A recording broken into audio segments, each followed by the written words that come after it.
Hi everyone, we're reading George's Marvellous Medicine and we are now up to Grandma Gets the Medicine.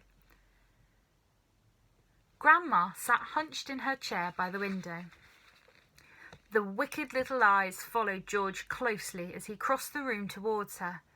"You're late," she snapped. "I don't think I am, Grandma." "Don't interrupt me in the middle of a sentence," she shouted. "But you'd finished your sentence, Grandma." "There you go again," she cried. "Always interrupting and arguing. You really are a tiresome little boy. What's the time?" "It's exactly 11 o'clock, Grandma." "You're lying as usual." "Stop talking so much and give me my medicine." "Shake the bottle first, then pour it into the spoon and make sure it's a whole spoonful." "Are you going to gulp it all down in one go?" George asked her. "Or will you sip it?" "What I do is none of your business," the old woman said. "Fill the spoon." As George removed the cork and began very slowly to pour the thick brown stuff into the spoon, he couldn't help thinking back upon the mad and marvellous things that had gone into the making of this crazy stuff. The shaving soap, the hair remover, the dandruff cure, the automatic washing machine powder, the flea powder for dogs, the shoe polish, the black pepper, the horseradish sauce, and all the rest of them, not to mention the powerful animal pills and powders and liquids, and the brown paint. "Open your mouth wide, Grandma," he said, "and I'll pop it in." The old hag opened her small wrinkled mouth, showing disgusting pale brown teeth. "Here we go, Grandma," George cried out. "Swallow it down." He pushed the spoon well into her mouth and tipped the mixture down her throat. Then he stepped back to watch the result. It was worth watching. Grandma yelled, "Whee!" and her whole body shot up, whoosh, into the air. It was exactly as though someone had pushed an electric wire through the underneath of her chair and switched on the current. Up she went like a jack-in-the-box. And she didn't come down. She stayed there, suspended in mid-air, about 2 feet up, still in a sitting position, but right rigid now, frozen, quivering, the eyes bulging, the hair standing straight up on end. "Is something wrong, Grandma?" George asked her politely. "Are you all right?" Suspended up there in space, the old girl was beyond speaking.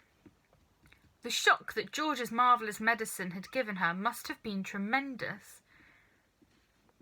You'd have thought she'd swallowed a red-hot poker the way she took off from that chair. And then she came down with a plop, back into her seat. "Call the fire brigade," she shouted suddenly. "My stomach's on fire." "It's just the medicine, Grandma," George said. "It's good, strong stuff." "Fire!" the old woman yelled. "Fire in the basement! Get a bucket! Man the hoses! Do something quick!" "Cool it, Grandma," George said.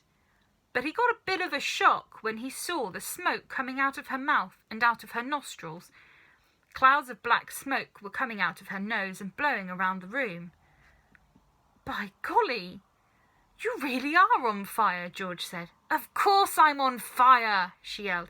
"I'll be burned to a crisp. I'll be fried to a frizzle. I'll be boiled like a beetroot."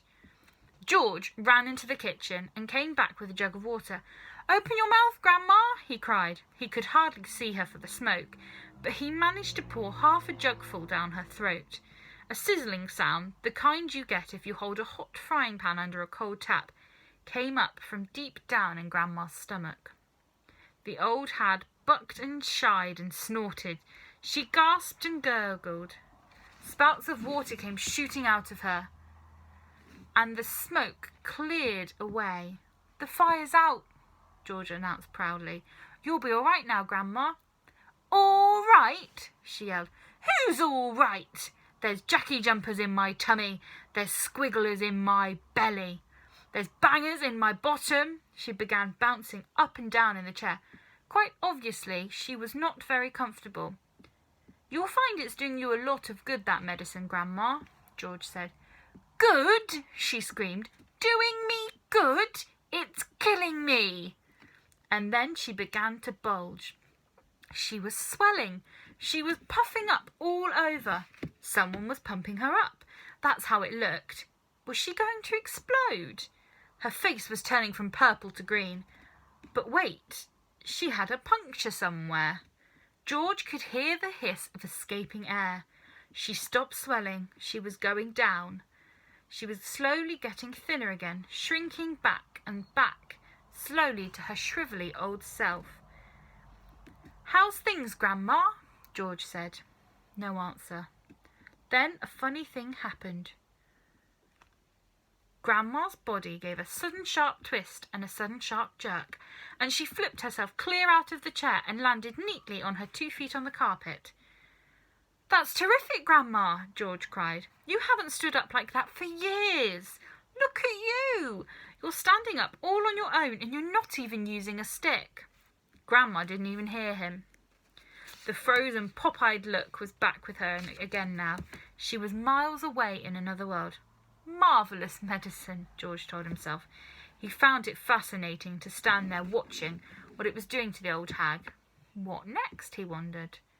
He soon found out. Suddenly, she began to grow. It was quite slow at first, just a very gradual inching upwards, up, up, up, inch by inch, getting taller and taller and about an inch every few seconds.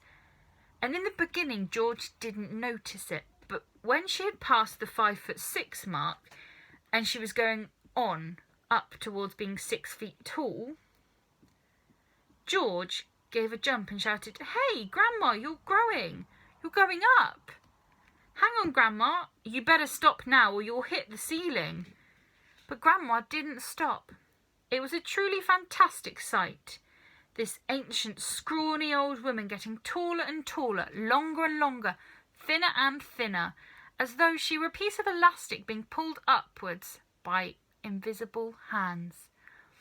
When the top of her head actually touched the ceiling, George thought she was bound to stop. But she didn't. There was a sort of scrunching noise and bits of plaster and cement came raining down. "Hadn't you better stop now, Grandma?" George said. "Daddy's just had this whole room repainted." But there was no stopping her now.